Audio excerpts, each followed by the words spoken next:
At nightfall, under a heavy sky, a wealthy, silent man walks a narrow path through dense trees. On his shoulder, he carries his blind son, a small boy with a blank expression who asks no questions. Without a word, the man ties him to a thick tree far from the main trail and walks away without looking back. In silence, a white horse emerges from the darkness, breathing deeply alongside the wind falling from the high leaves.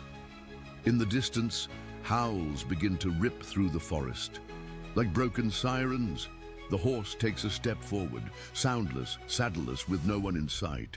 Love stories with animals. Then subscribe now and never miss one. Thanks for being here. Now, back to our story. The mountains of Appalachia kept their secrets well, hidden beneath canopies of ancient oak and hickory that had witnessed generations come and go. For those who knew how to listen, the forest spoke in whispers, the rustling of leaves, the distant call of a whippoorwill, the soft padding of deer hooves on moss-covered ground. But these voices meant nothing to Maxwell Blackwood, whose sprawling mansion stood like a fortress against the wilderness he viewed as nothing more than property. His boots crunched over fallen leaves as he dragged his son deeper into the woods, the boy's feet stumbling over roots and stones. 8-year-old Ethan Blackwood's unseeing eyes stared straight ahead, his face a canvas of quiet resignation rather than fear. "Keep up, boy," Maxwell growled, yanking the child's arm when he tripped. "Your weakness tries my patience." Ethan said nothing. He'd learned long ago that words only fueled his father's contempt. Instead, he focused on the sounds around him, the way the wind changed as they moved deeper into the forest, how the birdsong grew more distant, replaced by the hushed breathing of the trees themselves. They had been walking for nearly an hour, far beyond the manicured gardens and hunting grounds that surrounded Blackwood Estate. This was wild country now, where Maxwell's timber cruise hadn't yet reached, the perfect place to rid himself of his greatest disappointment. "We're here," Maxwell announced coldly, stopping beside a massive oak tree whose gnarled roots spread like fingers clutching at the earth. He released Ethan's arm, and the boy stood still, his head slightly tilted as he listened to his father rummaging through the satchel he'd brought. The rope felt rough against Ethan's skin as Maxwell bound him to the tree, wrapping it several times around his small chest and securing it with knots that bit into his back through the thin fabric of his shirt. Ethan didn't struggle. There was no point. "The wilderness knows what to do with the weak," Maxwell said, his voice devoid of emotion. "Nature has no use for those who cannot see the world for what it is." He stepped back, surveying his handiwork with clinical detachment. "You were my greatest failure, Ethan. A Blackwood who cannot carry on my legacy is no Blackwood at all." Ethan's face remained impassive, but a single tear escaped, tracing a silvery path down his cheek. Not for himself, but for the emptiness that consumed his father, an emptiness he had felt his entire life in the cold touch of the man who should have loved him. "Your mother was weak too," Maxwell continued, his voice hardening. "Died giving birth to a blind son. Perhaps this is fitting. The wilderness will claim what came from it." With that, he turned and walked away, his footsteps growing fainter until they disappeared altogether, leaving Ethan alone with the whispering forest. The boy remained still for a long time, feeling the rough bark against his back, the cool air on his face, the dying warmth of the afternoon sun as it filtered through the leaves above. As darkness fell, the forest transformed. Sounds intensified, the hooting of an owl, the distant howl of a coyote, the rustle of small creatures in the underbrush. Ethan's heightened senses painted a picture of the world around him more vivid than any sight could provide. He knew fear should be consuming him now, but instead he felt a strange calm, as if the forest itself was breathing with him. The night grew colder. Hunger gnawed at his stomach, and his limbs had begun to ache from being bound in one position. Yet Ethan didn't cry out. There was no one to hear him. and the dignity his father had tried to strip from him remained intact in his silence. He must have dozed off despite his discomfort, for he woke with a start to a new sound. The soft, rhythmic crushing of leaves, under careful hooves. Something large was approaching, its movement deliberate and unhurried. Ethan's heart quickened, his hands clenching into small fists behind the tree. The creature stopped. Ethan could feel its presence, sense its warmth, and the gentle cadence of its breathing. The scent reached him, earthy and wild, yet somehow comforting. A soft snort broke the silence, followed by the sound of lips blowing air. A horse. Not one of his father's thoroughbreds, with their glossy coats and arrogant bearing, but something wilder, more ancient. Ethan held his breath as he felt the animal's approach, the soft muzzle touching his cheek with surprising gentleness. The horse, for that was surely what it was, sniffed at him curiously, its breath warm against his cold skin. Then, to Ethan's astonishment, he felt the animal's teeth tugging at the rope that bound him. The horse worked with patient determination, pulling and chewing at the fibers until, little by little, the tension began to ease. When the rope finally fell away, Ethan slumped forward, his stiff muscles protesting the sudden freedom. The horse remained beside him, a solid, warm presence in the darkness. Reaching out with trembling hands, Ethan touched coarse hair, feeling the powerful muscles beneath. The horse didn't shy away from his touch, but stood perfectly still, as if understanding his need to know it. "Thank you," Ethan whispered, his voice hoarse from thirst and disuse. The horse nickered softly in response, then lowered itself to the ground beside him, lying down in a way Ethan had never known horses to do with strangers. The message was unmistakable. Hesitantly, guided by the animal's patient stillness, Ethan climbed onto its back, his fingers entwining in the long mane. As the horse rose to its feet, Ethan leaned forward, pressing his face against the warm neck, feeling the strength and sureness beneath him.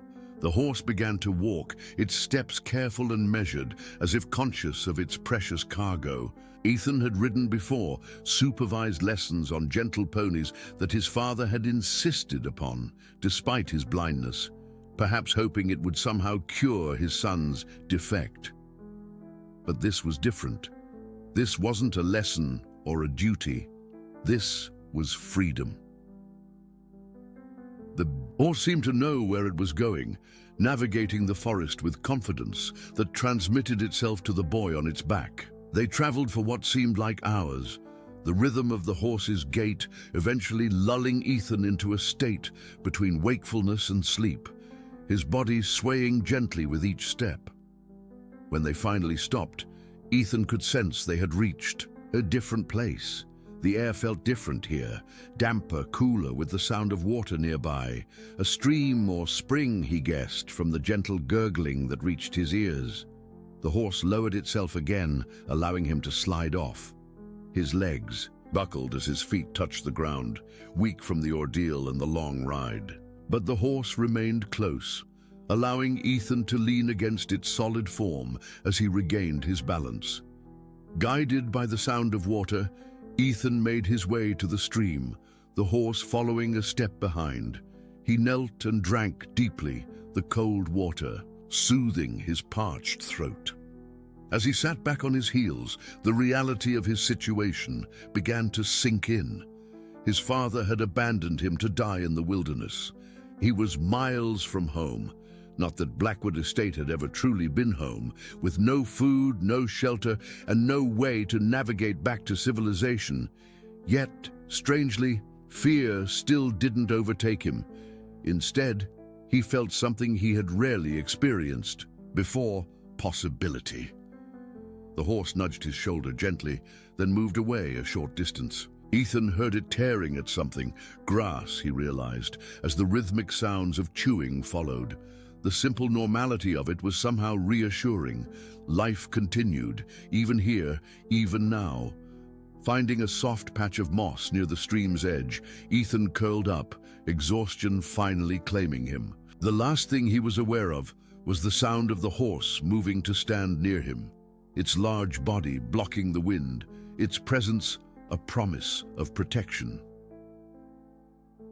In the grand mansion on the mountainside, Maxwell Blackwood poured himself a generous glass of bourbon, the amber liquid catching the firelight as he raised it in a silent toast to his own decisiveness. The boy had been a burden, a disappointment that reminded him daily of his own failures. Better to make a clean break, to write off the loss and move forward. Business demanded difficult decisions. Life was no different. Yet, as he stared into the flames, Maxwell couldn't shake the feeling that something had shifted in the world around him. The forest beyond his window suddenly seemed to be watching with new intentness, its ancient depths harboring something he couldn't name but instinctively feared, a judgment that no amount of wealth or power could sway. Dawn broke with a symphony of birdsong. Ethan stirred, momentarily disoriented, until the events of the previous day came rushing back. He sat up, his hands immediately reaching out to confirm that the horse was still there. To his relief, he felt the warm flank nearby, rising and falling. With each breath, the animal had stayed with him through the night. "I should give you a name," Ethan said softly, his fingers exploring the horse's features.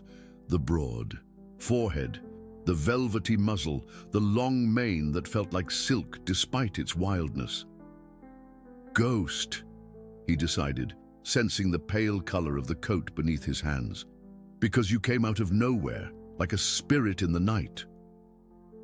Ghost snorted softly, as if in approval, and nudged Ethan's shoulder. The boy smiled, a small, tentative expression that felt foreign on his face after so many months of carefully maintained blankness in his father's presence. Hunger gnawed at Ethan's stomach, reminding him of more immediate concerns than naming his newfound companion. He had no idea how to find food in the wilderness. At home, meals had appeared with clockwork regularity, delivered by servants who spoke little and touched him less, as if his blindness might be contagious. As if sensing his dilemma, Ghost nudged him again, more insistently this time, then moved a few paces away before stopping. Ethan followed the sound of hooves, his hands outstretched to navigate around trees and rocks. The horse led him to a thicket where Ethan's questing fingers discovered bushes laden with berries. He recognized them by touch and smell. Blackberries, their sweetness bursting in his mouth as he ate handful after handful, juice staining his fingers and lips. "You know this forest well, don't you?" Ethan said between mouthfuls. Ghost's only answer was the soft sound of grazing nearby. With his immediate hunger satisfied, Ethan's other senses sharpened further. The stream's gurgle beckoned, and he made his way there to drink and wash the sticky juice from his hands. The water was cold and clear, tasting of stones and minerals, nothing like the filtered water at home. "I need to find shelter," Ethan said aloud, more to organize his thoughts than because he expected Ghost to understand. Nevertheless, after he had drunk his fill, the horse moved alongside him, offering its solid presence as a guide. They traveled slowly, Ghost setting a pace that Ethan could manage as he felt his way with outstretched hands and careful steps. The horse seemed to understand his limitations, stopping whenever the terrain became too difficult, waiting as Ethan navigated fallen logs or dense underbrush. By midday, they had reached what Ethan sensed was a small clearing. The sun warmed his face directly, without the dappling effect of leaves overhead. Ghost stopped, and Ethan explored their surroundings, hands mapping the space. His fingers discovered the rough opening of what seemed to be a shallow cave or rock overhang, its interior cool and dry. "Is this your home?" Ethan asked, running his hands over the stone walls. There was no answer except the soft shuffling of hooves, but Ethan took the horse's continued presence as confirmation enough. "It can be our home now." The boy spent The afternoon making the space more comfortable, gathering fallen leaves and pine needles to create a bed of sorts. Ghost disappeared briefly, returning with the sound of something dragging behind. Ethan investigated and found a large branch that the horse had somehow managed to bring back. "Clever ghost," Ethan murmured, using the branch to sweep the cave floor clear before arranging his makeshift bedding. The simple task gave him a sense of accomplishment he'd rarely experienced in his father's house, where his attempts at independence were usually met with impatience or dismissal. As evening approached, bringing with it a chill that seeped through Ethan's thin clothing, Ghost lay down near the cave entrance.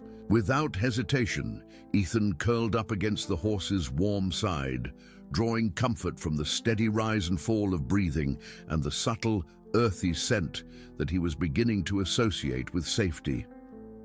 "Thank you," he whispered into the gathering darkness, "for saving me." In the days that followed, Ethan and Ghost established a rhythm. Mornings began with trips to the stream, followed by foraging expeditions where Ghost would guide Ethan to berry bushes, nut trees, and even patches of edible roots that the boy learned to identify by smell and texture. Sometimes they ventured further, Ghost carrying Ethan on his back as they explored the vastness of the forest. Ethan's other senses, already acute from a lifetime of blindness, grew even sharper. He learned to identify dozens of bird calls, to gauge weather changes from subtle shifts in the air, to navigate by the feel of moss on tree trunks and the direction of the wind. The forest, which his father had intended as his grave, became instead his classroom. Ghost proved to be more than just a guide. The horse seemed to possess an uncanny awareness of potential dangers, steering Ethan away from steep drops and quicksand-like mud patches. At night, Ghost's ears would prick at the slightest unusual sound, standing guard while Ethan slept. It was on the 7th day, by Ethan's careful counting, that they encountered the bear. They had ventured into a new area of the forest, one where the underbrush grew thicker and the trees stood closer together. Ghost had been unusually alert all morning, his ears constantly moving, his steps more measured than usual. Ethan sensed the change in his companion's demeanor and remained quiet, trusting Ghost's instincts. The first indication of another presence was a low, pained growl that froze Ethan in place. Ghost stopped immediately, his muscles tensing beneath Ethan's legs. The boy slid carefully from the horse's back, placing a reassuring hand on the warm flank. "What is it?" he whispered, though he had already guessed. The heavy breathing, the musky scent, a bear, certainly, but something was wrong. The animal's breathing sounded labored, punctuated by occasional whimpers that spoke of pain rather than aggression. Ghost remained perfectly still as Ethan took a tentative step forward, then another. The horse didn't try to stop him, but followed a half-pace behind, close enough to intervene if necessary. "Hello there," Ethan said softly, extending his hand palm up in a gesture of peace, just as he would to an unfamiliar dog.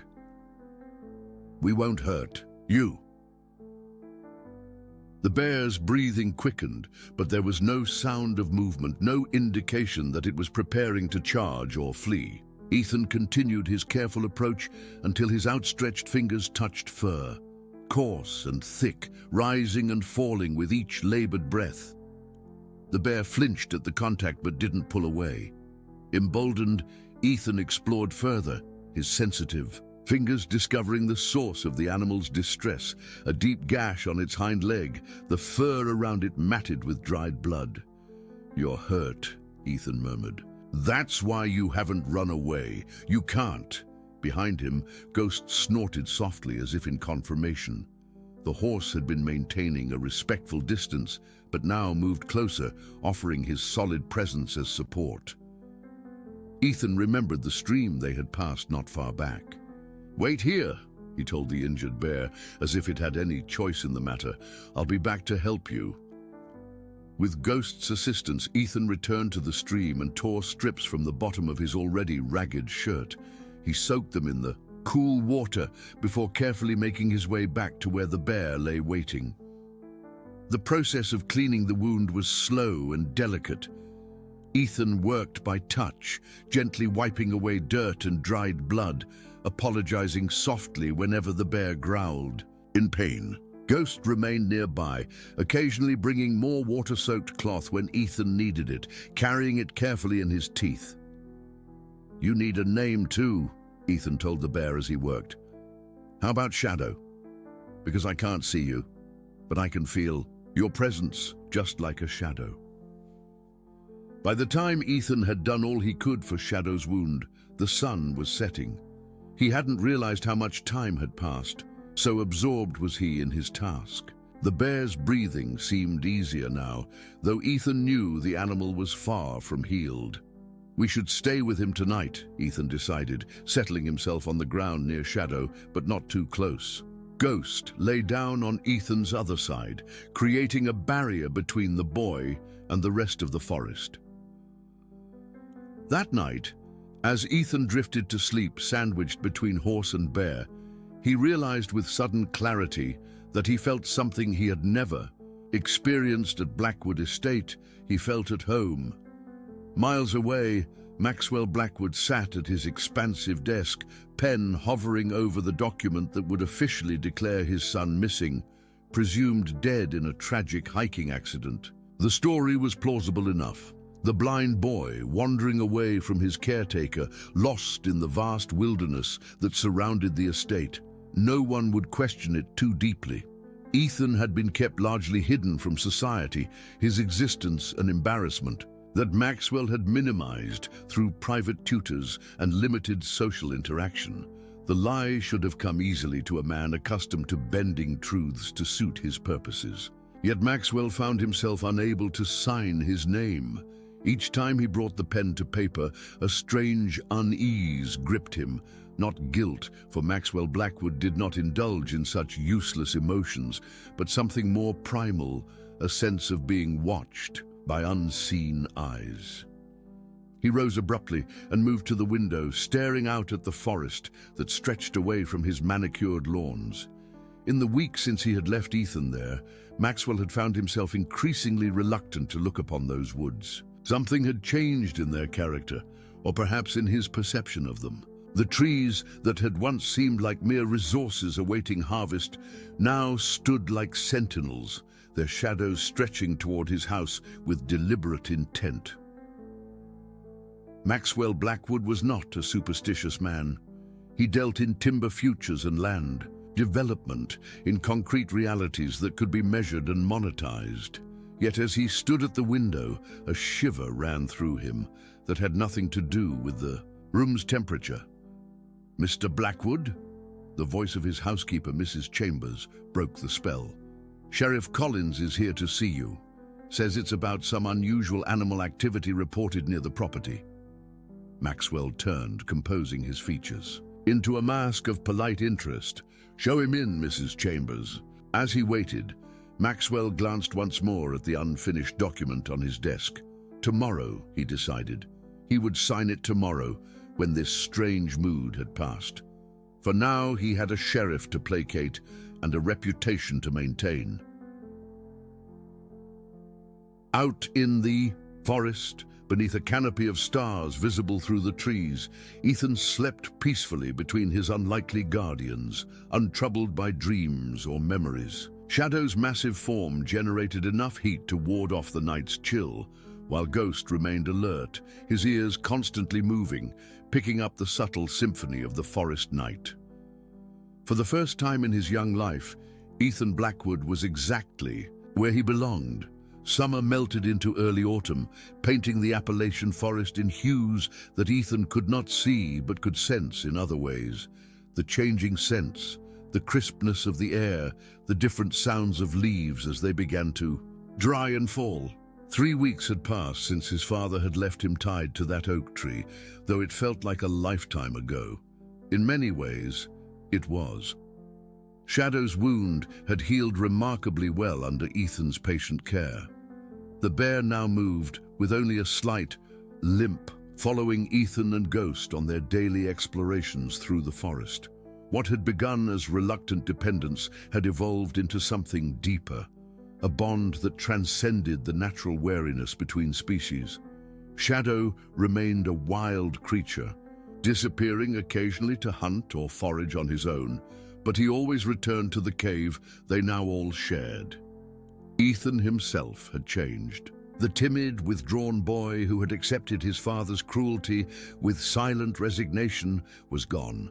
In his place was a child who moved through the forest with growing confidence, who laughed aloud at Ghost's playful nudges or Shadow's grumbling snores. His body had grown stronger from climbing, swimming in the stream's gentler pools, and foraging.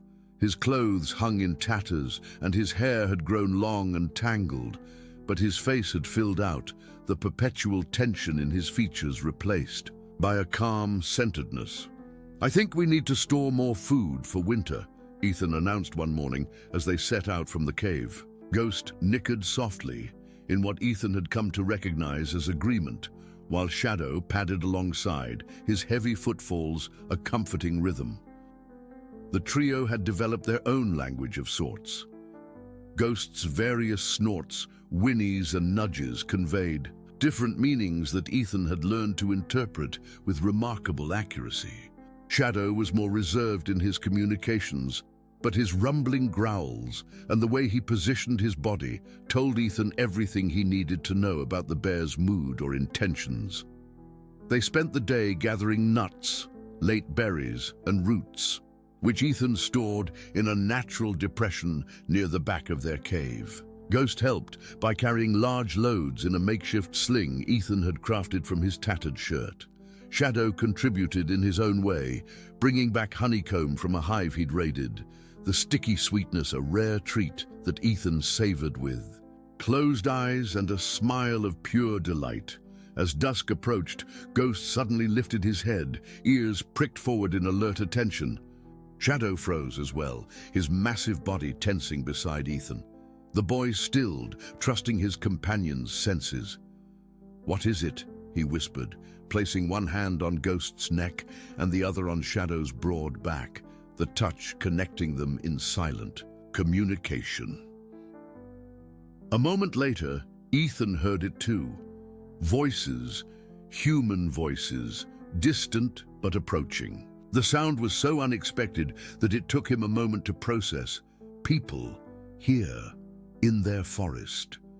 His first instinct was fear. Had his father returned to check if his plan had succeeded? But no, there were multiple voices, men and at least one woman calling back and forth to each other. "Hello, Ethan Blackwood, are you out there, Ethan?" His name carried on the autumn air, not his father's voice, but strangers, looking for him specifically. Ghost shifted nervously beneath Ethan's hand, while Shadow let out a low growl.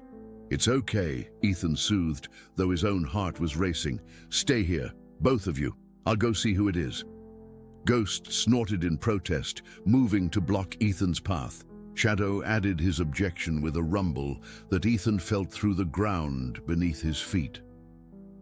"I'll be careful," Ethan promised, "but I need to know who they are and what they want." After a moment of stubborn resistance, Ghost relented, though the horse moved forward with Ethan, refusing to let him face the strangers alone. Shadow followed a few paces behind, his presence a protective shadow.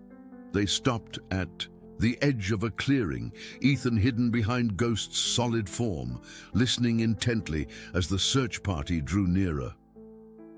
"We've been out here for hours, Sheriff," a man's voice complained. "The boy's been missing for weeks. If he was out here, he'd be long gone by now. We keep looking until sundown, like I said." The second voice carried authority.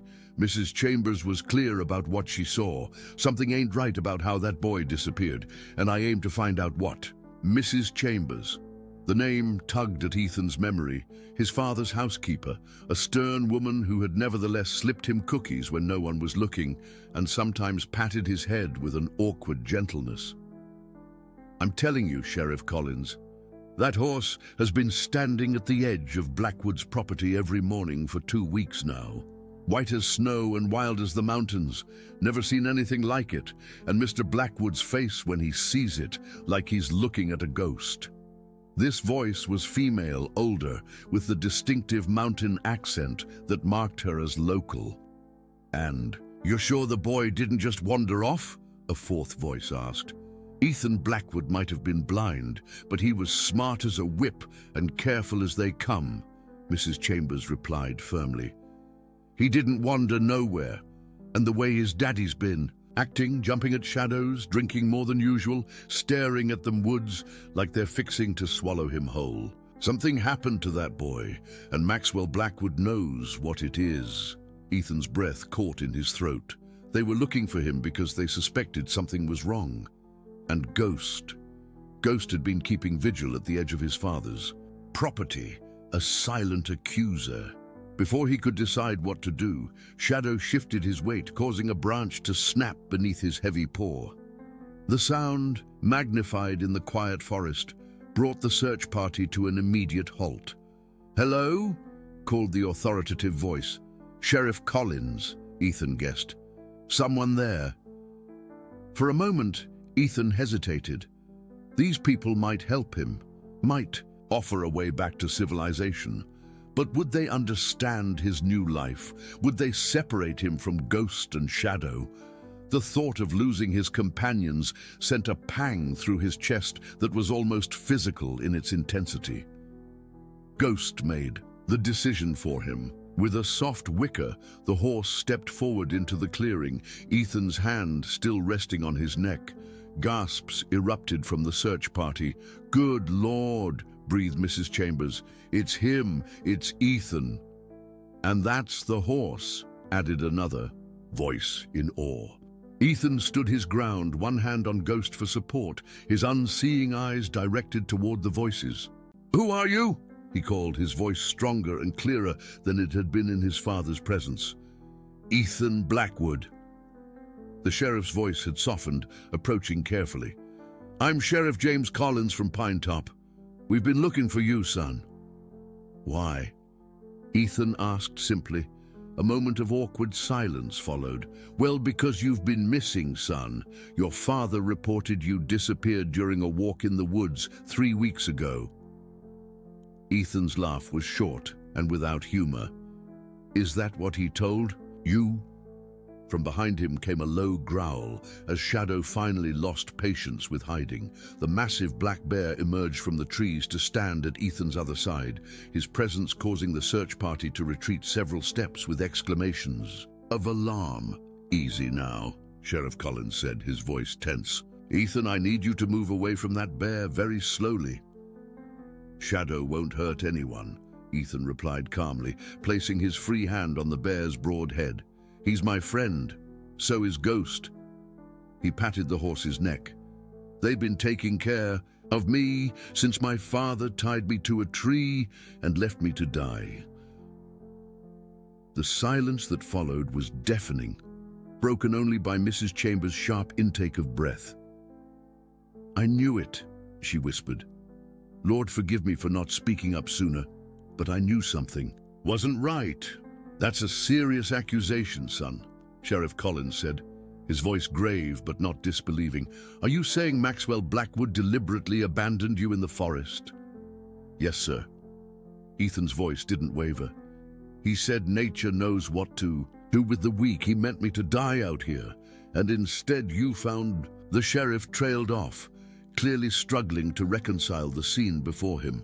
A blind boy standing confidently between a wild horse and a black bear, all three in apparent harmony. "I found where I belong," Ethan finished for him. The conversation that followed was long and complex. Sheriff Collins and his deputies, along with Mrs. Chambers, sat at a respectful distance while Ethan told his story. Ghost remained by his side throughout, occasionally nudging him in gentle encouragement. Shadow eventually grew bored and wandered off to forage, though he remained within earshot, returning periodically to check on Ethan, So this horse, Ghost you call him, he untied you and has been taking care of you all this time?" Deputy Walker asked, disbelief evident in his voice. "Ghost saved my life," Ethan confirmed. "And then he helped me save Shadows. They're not just animals, they're my family now." Mrs. Chambers dabbed at her eyes with a handkerchief. "I always said that boy was special," she murmured to no one in particular. "The way animals took to him, even at the house. Strays would show up at the kitchen door whenever he was nearby." "Ethan," Sheriff Collins said gently, "you can't stay out here in the wilderness. Winter's coming. The first snow could fall any day now." "I've prepared for winter," Ethan replied, with a certainty that seemed to surprise the adults. "We have a warm cave, stored food, and Shadow and Ghost keep me warm at night." "But you're just a child," Mrs. Chambers protested. 8 years old. You need proper care, schooling." "What I need," Ethan interrupted with quiet firmness, "is to not be sent back to my father." "That won't happen," Sheriff Collins assured him. "What your father did was criminal abandonment, attempted murder even. He'll face charges." The sun was beginning to set, painting the sky in colors Ethan could only imagine. Ghost grew restless, shifting beneath Ethan's hand. "You should go before dark," Ethan advised. "The forest isn't safe for those who don't know it." "We're not leaving you here, son," Sheriff Collins said, his tone gentle but resolute. "Then, I'll come with you," Ethan decided after a moment's thought. "But Ghost and Shadow come too." This sparked another lengthy discussion. The idea of bringing a wild bear anywhere near civilization was met with immediate rejection, while the horse presented less of a problem, but still concerns. "The animals stay in the forest, Ethan," Sheriff Collins finally said. "That's not negotiable, but I promise you can visit them." Ethan stood firm. "Then I stay too." It was Mrs. Chambers who offered the compromise. "My sister Sarah has a farm about 5 miles from here, backing up to these very woods. It's a good Christian home with plenty of room. The horse, Ghost, could stay in her barn. The bear would have to remain wild, but he could visit the edge of the property." "And my father?" Ethan asked. "Will be dealt with," Sheriff Collins promised, his voice hardening. "Justice works differently out here in the mountains than it does in Maxwell Blackwood's world of money and influence." As the group prepared to leave, Ethan knelt before Shadow, burying his face in the bear's thick fur. "I'll come back for you," he whispered, "every day." Shadow rumbled deep in his chest, a sound that Ethan had come to recognize as affection. Then, as if understanding that his young friend would be safe now, the bear turned and ambled back into the darkening forest, pausing once to look back before disappearing among the trees. Ghost, however, refused to be left behind. When Ethan, mounted, ready to follow the search party back to civilization, the horse fell into step beside Sheriff Collins' mount with such natural dignity that no one suggested separating them. As they rode away from the forest that had been his sanctuary, Ethan felt a complex mix of emotions. There was sadness at leaving Shadow, anxiety about what lay ahead, but also a quiet confidence that had been forged in his weeks of survival. Whatever came next, he was no longer the frightened, passive child his father had discarded. He had been tested by the wilderness and found his strength. Miles away, in the grand mansion on the mountainside, Maxwell Blackwood stood at his study window, bourbon in hand, watching the forest with growing unease. The white horse had not appeared at the property's edge today, the first time it had broken its vigil in weeks. Something had changed. He could feel it in the air, in the way the servants averted their eyes, in the unusual activity he'd observed. At the sheriff's office earlier, as night fell, bringing with it a light dusting of the season's first snow, Maxwell Blackwood found himself unable to look away from the darkening forest. Somewhere in its depths, he couldn't shake the feeling that justice was taking shape, a justice as ancient and implacable as the mountains themselves. The Miller farm sat nestled in a valley, its weathered barn and sprawling farmhouse backed by the same forest that had sheltered Ethan for those transformative weeks. Sarah Miller, a widow with laugh lines around her eyes and hands, calloused from honest work, had welcomed the strange trio to her home without reservation. Sheriff Collins, Mrs. Chambers, and a wild-looking boy on a white horse that seemed to have stepped out of legend. "Any child who can make friends with the wilderness deserves a chance at peace," she'd said simply, showing Ethan to a small but comfortable bedroom that smelled of clean linen and dried lavender. That had been 2 weeks ago. Now, Ethan sat on the porch steps, Ghost grazing contentedly in the nearby paddock that Sarah had offered for his use. The horse had adapted to farm life with surprising ease, though he steadfastly refused any attempts to saddle or bridle him. He came and went as he pleased, sometimes disappearing into the forest for hours before returning to nudge Ethan affectionately or bring him some forest treasure, a particularly beautiful pine cone or an interesting piece of bark. "He's bringing you gifts," Sarah had observed the first time it happened. "Like a cat bringing mice to its favorite person." The thought had made Ethan smile. He treasured each offering, arranging them carefully on the windowsill of his new room. Shadow had been more elusive, but no less faithful. Every evening at dusk, the bear would emerge from the tree line at the edge of the property, sitting patiently until Ethan sensed his presence and went to meet him. They would spend an hour or so together, Ethan talking softly about his day, while Shadow listened with what Sarah swore was remarkable attentiveness for a wild animal. "Never seen anything like it," she told her sister one evening, unaware that Ethan could hear them from the porch. "That bear looks at the boy like he understands every word. And the way the horse watches over him, it's not natural, but I mean that in the best possible way." "The Lord works in mysterious ways," Mrs. Chambers had replied. "That boy was always special, just needed someone to see it." Life at the Miller farm fell into a gentle rhythm.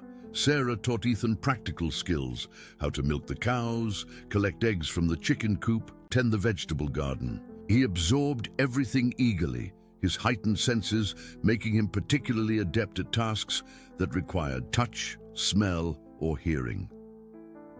Sheriff Collins visited regularly, bringing updates on the case against Maxwell Blackwood. The legal machinery moved slowly, complicated by Blackwood's wealth and connections, but the community had rallied around Ethan's story in a way that surprised everyone except perhaps Sarah Miller. "Mountain folk have long memories," she explained to Ethan. "Your father's been buying up land, cutting down forests, forcing people out of homes their families have owned for generations. What he did to you was just the final straw." Today, Sheriff Collins was due for another visit, and Ethan sensed it would be significant from the way Sarah had been bustling around the house since dawn, preparing a special meal and tidying rooms that were already clean. "There's a social worker coming with him," she explained when Ethan asked. "Someone from the county who needs to evaluate how you're settling in. It's standard procedure in cases like yours." Ethan nodded, understanding the unspoken concern. His living arrangement was unconventional. A blind boy staying with a woman to whom he was not related. His closest companions a wild horse and a bear. Officials might have opinions about what was best for him that didn't align with what Ethan knew to be true. "Should I not mention Shadow?" he asked quietly. Sarah was silent for a moment, her hands stilling in the dough she was kneading. "No, Ethan," she finally said. "Don't hide who you are or what matters to you. The truth has power, especially when spoken by those pure of heart." The sound of tires on the gravel driveway announced visitors. Ghost lifted his head from grazing, ears pricked forward in alert interest. Ethan sensed rather than saw the horse move to the fence nearest the house, positioning himself to watch the proceedings. "Sheriff Collins," Sarah greeted warmly. "And you must be Ms. Parker from Social Services." "Please, call me Diana," replied a younger female voice with a gentle accent that wasn't local but wasn't city either. "And you must be Ethan. I've heard so much about you." Ethan rose from the porch steps, extending his hand in the direction of the new voice. "Nice to meet you, Ms. Parker." "My goodness," Diana Parker said as she shook his hand. "Sheriff Collins mentioned you'd been living wild in the forest, but you have such lovely manners." "My mother taught me before she passed," Ethan replied, simply. "And Sarah has been helping me remember." There was a moment of silence that Ethan had come to recognize. The look that passed between adults when they were surprised or moved by something he'd said. "Well," Sheriff Collins broke the moment. "I've got some news about your father, Ethan. Why don't we all sit down?" Sarah led them to the kitchen table, where fresh lemonade and still warm cornbread waited. Once everyone was settled, Sheriff Collins cleared his throat. "The district attorney has filed formal charges against Maxwell Blackwood: child endangerment, criminal abandonment, and attempted murder." Ethan absorbed this information calmly. He had expected as much, though hearing the charges spoken aloud gave them a weight he hadn't anticipated. "There's something else," the sheriff continued. "Your father has disappeared." This was unexpected. Ethan's hand paused midway to his lemonade glass. "Disappeared? Went missing 3 days ago. His car's still at the mansion, no signs of forced entry or struggle. Mrs. Chambers says he'd been acting strange for weeks, barely sleeping, staring at the forest for hours, jumping at every sound. The night before he vanished, she heard him talking to himself, saying something like, 'I know you're watching me.'" A chill ran through Ethan that had nothing to do with the autumn air filtering through the open windows. "Has anyone checked the forest?" he asked quietly. "Search parties have been out since yesterday," Sheriff Collins confirmed. "No sign of him yet." Ethan nodded slowly, his mind racing with possibilities. Before he could formulate a response, a new sound drew everyone's attention: the heavy thud of approaching footsteps, too weighty to be human. "Oh my," Diana Parker gasped, rising halfway from her chair. "Is that Shadow?" Ethan confirmed, a smile spreading across his face as he sensed the bear's familiar presence approaching the porch. "He doesn't usually come this close to the house during daylight." Sheriff Collins moved protectively toward Ethan, but Sarah laid a restraining hand on his arm. "The bear won't hurt anyone," she said with quiet confidence. "He's never so much as growled at a human since Ethan's been here." Shadow stopped at the edge of the porch, rumbling low in his throat, not a threatening sound, but an announcement of his presence. Ethan rose and went to him, placing a hand on the massive head with natural ease. "What is it, friend?" he murmured. Response: Shadow tugged gently at Ethan's sleeve, then took a few steps back toward the forest before pausing to look over his shoulder. "I think he wants me to follow him," Ethan said, his voice filled with wonder. In all their time together, Shadow had never before acted with such clear purpose. "Now hold on," Sheriff Collins objected. "You can't just follow a wild bear into the forest." "He's not just a bear," Ethan replied with simple conviction. "He's Shadow, and he's trying to tell me something important." Diana Parker, who had been watching the interaction with astonishment, suddenly spoke. "I've worked with children in trauma for 15 years, she said, her voice thoughtful. "I've seen therapy dogs perform miracles of connection, but this is something extraordinary. The bond between this boy and these animals transcends anything I've documented." From the paddock came a loud whinny as Ghost tossed his head. then easily cleared the fence in a single, graceful leap. The horse trotted to Ethan's side, taking up position opposite Shadow, creating a tableau that struck the watching adults silent. "I need to go with them," Ethan said, his tone leaving. "No room for argument. They've never steered me wrong." After a moment of tense silence, Sheriff Collins sighed. "I'll come with you," he decided, checking the gun at his hip. "Miss Parker, you and Sarah should stay here." "With all due respect, Sheriff," Diana replied, gathering her professional composure, "I'm conducting an evaluation of Ethan's well-being. I need to observe him in all contexts, especially one as significant as this." In the end, all 4 humans, accompanied by Ghost and Shadow, made their way into the forest. Ethan rode on Ghost's back, one hand tangled in the flowing mane, the other extended to feel the occasional branch or leaf as they passed. Shadow led the way, his massive form surprisingly agile as he navigated the increasingly dense underbrush. They traveled for nearly an hour, climbing steadily into the mountains, following paths that no human had cut. Sheriff Collins kept his hand near his holster, eyes scanning constantly for danger, while Diana Parker took notes in a small book, her professional demeanor occasionally slipping to reveal pure amazement. Sarah Miller brought up the rear, her face serene, despite the unusual circumstances. Finally, Shadow stopped at the edge of a small clearing, dominated by a massive oak tree. The same tree, Ethan realized with a start, where his father had left him tied all those weeks ago. "What are we doing here?"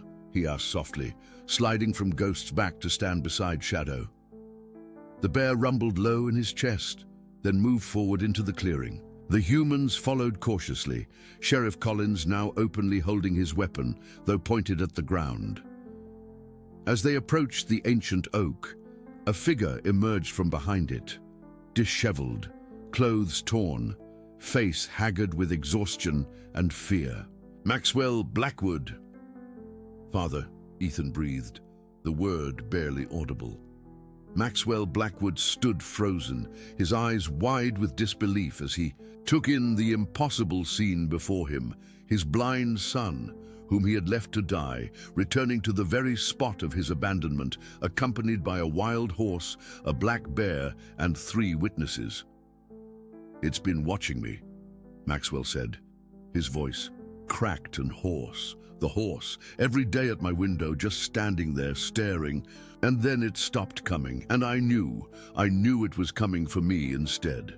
Sheriff Collins stepped forward, positioning himself between Ethan and his father. "Maxwell Blackwood, you're under arrest for the attempted murder of your son, Ethan." "Blackwood, you have the right to remain silent." "You don't understand," Maxwell interrupted, his eyes wild. "It led me here. 3 days ago, it appeared at my bedroom window in the middle of the night, just standing there, watching. When I went outside, it backed away, always staying just ahead of me. I followed it for hours, deeper and deeper into the forest, and then it vanished, and I realized I was lost." "You've been out here for 3 days?" Sheriff Collins asked, skepticism evident in his tone.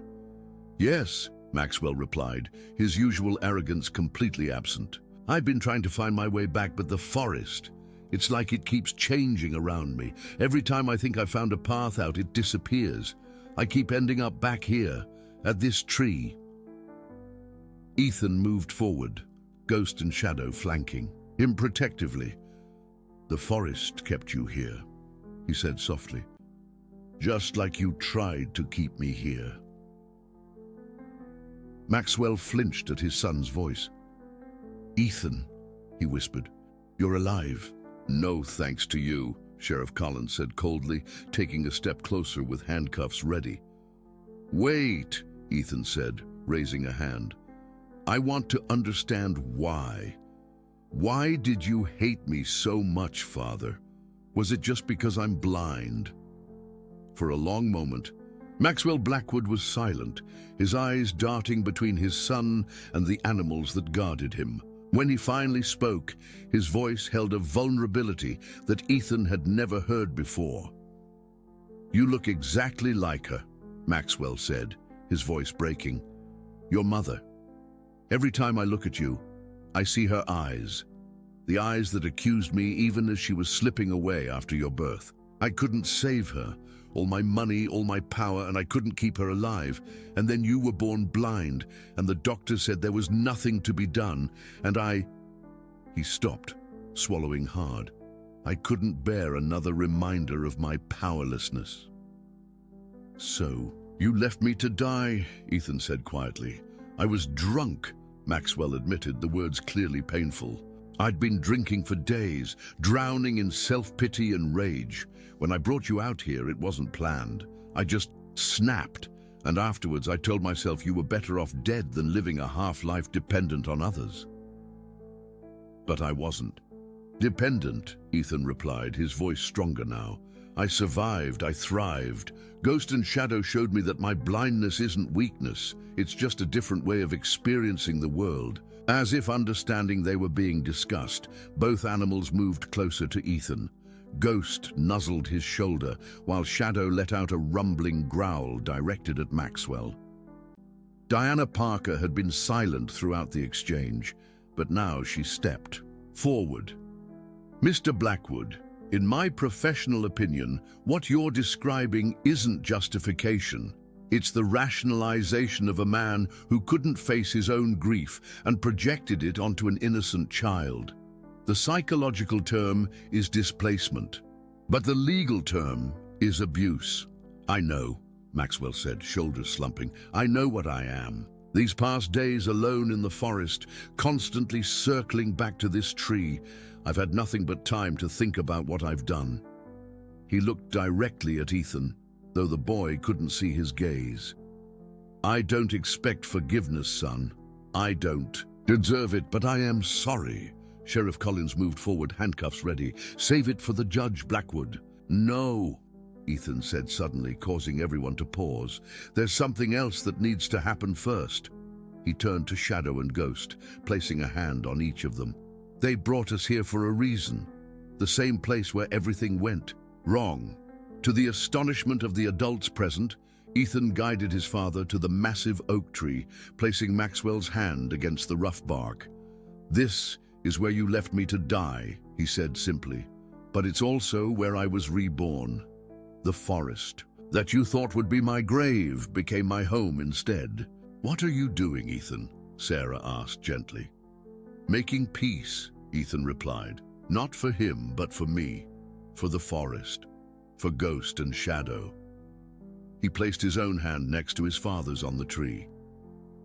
I forgive you, Father. Not because you deserve it, but because carrying hate would only tie me to you forever. And I want to be free.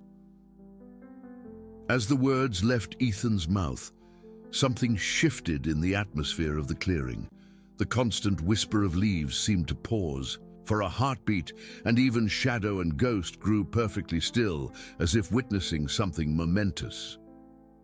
In that suspended moment, Maxwell Blackwood broke. Tears streamed down his face as he sank to his knees before his son. I don't deserve a child like you, he whispered. No, Ethan agreed calmly. You don't, but that doesn't change the fact that I am your son, and now you have to face the consequences of what you've done. Sheriff Collins stepped forward once more, and this time Ethan didn't stop him as he secured the handcuffs around Maxwell's wrists. Maxwell Blackwood, you're under arrest. We'll let the courts decide your punishment, but I think your son has already delivered the most important verdict. As they led Maxwell away, Ethan remained by the oak tree, one hand still pressed against its bark, the other buried in Ghost's mane. Shadow sat beside him, a silent guardian. Are you okay, Ethan? Diana Parker asked gently, returning to his side. Yes, Ethan replied, and found that it was true. I feel lighter. What you just did, that kind of forgiveness, it's extraordinary, she said. Most people never achieve that level of emotional maturity, especially after what you've been through. I had good teachers, Ethan said, patting Ghost's neck. The forest doesn't hold grudges. It just is. Ghost and Shadow taught me to live in the present moment, not in the past. Speaking as your caseworker, Diana said, her voice taking on a more official tone, I'm going to recommend that you remain in Sarah Miller's care, with regular visits from me to monitor your progress. She paused, then added more softly, and I'm going to make special note of the therapeutic benefit of your continued relationship with these animals. They can stay with me? Ethan asked, hope evident in his voice. Ghost certainly can. Shadow, well, he's a wild animal, but as long as he chooses to visit and shows no aggressive behavior, I see no reason to intervene in what is clearly a beneficial relationship. Sarah approached them, her footsteps familiar to Ethan now. The sheriff's taking your father down to the road where they left the cars, she said. He says we can follow when we're ready. I'd like to stay a moment longer, Ethan replied. Just the four of us. Understanding, immediately, Sarah and Diana withdrew to the edge of the clearing, giving Ethan privacy with his unusual family. When they were alone, Ethan knelt between Ghost and Shadow, one arm around each of their necks. Thank you, he whispered, for saving me, not just my life, but my heart too. Ghost nickered softly, rubbing his velvety nose against Ethan's cheek, while Shadow rumbled deep in his chest, a sound that Ethan had come to recognize as contentment. In the dappled light of the forest clearing, they remained together, boy, horse, and bear, bound by something deeper than blood, stronger than words, as ancient as the wilderness itself. A trinity of broken creatures who had found wholeness in each other. Winter would come and spring would follow. Years would pass, bringing changes that none could foresee. Maxwell Blackwood would face justice in a court of law and a longer reckoning. With his own conscience, Ethan would grow, learning to navigate both the wilderness and human society with equal confidence. Shadow would eventually grow old and pass his protective instincts to his cubs, who would know Ethan as friend rather than threat. Ghost would remain a constant, neither fully wild nor truly tame, a bridge between worlds. But in this moment, beneath the ancient oak that had witnessed both cruelty and redemption, there was only peace. A circle completed, a wound healed, a promise of better days to come. As they finally turned to leave the clearing, Ethan riding on Ghost's back with Sarah and Diana walking alongside, Shadow paused at the edge of the forest. The bear looked back at the oak tree, then at the boy who had once been abandoned there. With a final rumbling growl that sounded almost like benediction, Shadow melted into the shadows of his domain, not truly leaving, but simply stepping back, to watch over his human friend from the protection of the trees. And Ethan, feeling the bear's retreat with senses that went beyond mere sight, smiled. For he understood now what his father never had, that true strength lay not in domination or independence, but in the courage to connect, to trust, to love despite vulnerability. The forest had taught him that. Ghost had shown him that. Shadow had protected that truth until Ethan could protect himself. "Ready to go home?" Sarah asked gently. "Yes," Ethan replied, his face turned toward the sun filtering through the leaves. Above. "I'm ready." As they made their way down the mountain, the forest seemed to sigh around them, not in sadness, but in satisfaction, as if a story long in the telling had finally found its proper ending. Not an ending of perfect happiness, for life held no such guarantees, but an ending of justice restored and balance reclaimed, and that, Ethan knew, was enough. Dear listeners, we hope Ethan's journey with Ghost and Shadow has touched your heart as deeply as it touched ours. Some stories remind us that even in our darkest moments, unexpected guardians may appear to guide us toward the light. If you found yourself moved by this tale of resilience, forgiveness, and the profound bond between a child and his animal protectors, please subscribe to our channel for more stories that celebrate the enduring power of connection and healing. Leave a like if Ghost's silent vigilance or Shadow's protective presence stirred something within you, and share in the comments which moment in this Appalachian tale resonated most with your soul. Remember, the wilderness holds wisdom for those willing to listen, and sometimes our greatest strengths are revealed when we're at our most vulnerable. Until our next story, may you find your own ghost and shadow in times of need.